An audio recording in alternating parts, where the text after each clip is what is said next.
السلام علیکم. مجھے کسی کام کے لیے چینج مینجمنٹ کے اوپر ایک پریزنٹیشن بنانی تھی. مجھے یاد آیا کہ آج سے کوئی 23 سال پہلے میں نے چینج مینجمنٹ کے اوپر ایک پریزنٹیشن بنائی تھی پاور پوائنٹ کے اوپر، یعنی کہ 99 کے اندر، 1999 میں.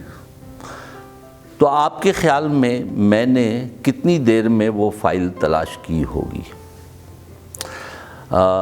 یہ جو یعنی کہ 20، 22، 25 سال پہلے کا کمپیوٹر کا ڈیٹا کس طرح سے آپ آسانی سے ریٹریو کر سکتے ہیں، اس کے لیے کیا نیمنگ کنونشن ہے اور کس طرح پریزرو کیا جائے، میں آج آپ کو اس ٹاک میں اس کے بارے میں بتاؤں گا. میں ہوں عرفان حیدر اور آج کا ٹاپک ہے how to preserve files and name the computer files so that they can be retrieved after decades.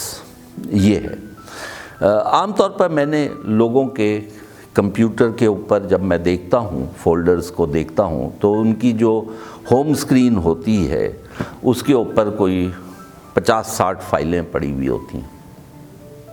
تو پہلی چیز تو یہ جانیے کہ اس کے اندر جو سب سے اہم بات ہے، یعنی کہ کمپیوٹر کے اندر اپنے ڈیٹا کو پریزرو کرنے کی بات سب سے پہلی یہ ہے کہ آپ جائیے اور اگر آپ گوگل کروم استعمال کرتے ہیں تو اس کے سیٹ اپ میں جائیں اور وہاں پہ جہاں ڈاؤن لوڈ فائلز کا آپشن ہوتا ہے، اس کی سیٹنگ کے اندر، کروم کی سیٹنگ کے اندر ڈاؤن لوڈ فائلز کا آپشن ہوتا ہے.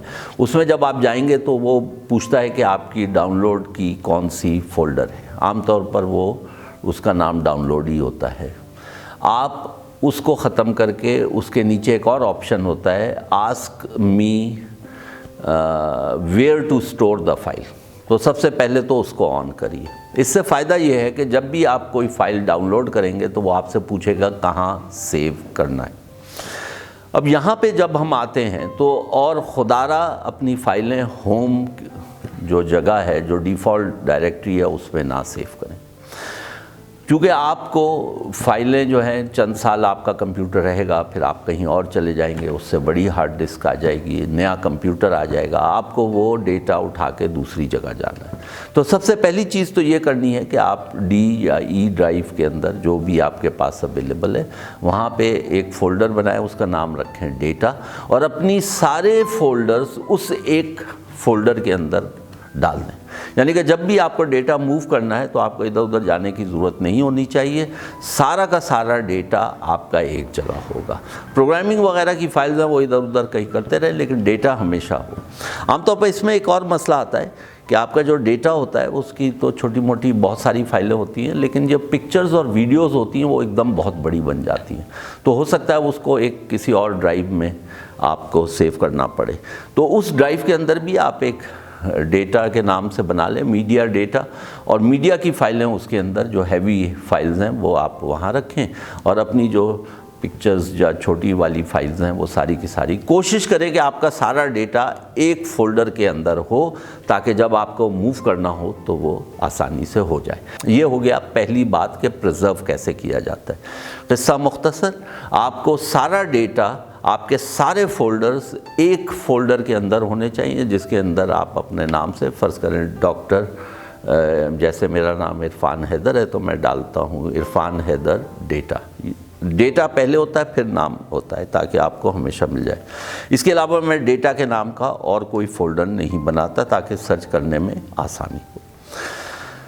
اور دوسرا یہ ہے کہ چونکہ جب بھی میں اس کو بیک اپ کرتا ہوں تو جس سال اور مہینے اور اس میں بیک اپ کیا ہوتا ہے تو اس ڈیٹا کا نام وہاں جا کے میں YYY-MM-DD یعنی کہ ایئر، پھر 2 ڈیجٹس منتھ کے، اور پھر ڈیٹ کے 2 ڈیجٹس، اور پھر اس کے بعد ڈیٹا کا نام، یہ فولڈر. یعنی کہ میرے سارے فولڈر جب اگر آرکائیو میں پڑے ہوں گے تو وہ ڈیٹ کے ساتھ پڑے ہوں گے تاکہ آپ کو یاد رہے کہ آپ نے کب یہ ڈیٹا وہاں سیو کیا. اب ہم آ جائیں کہ یہ نام میں کیا حکمت ہے.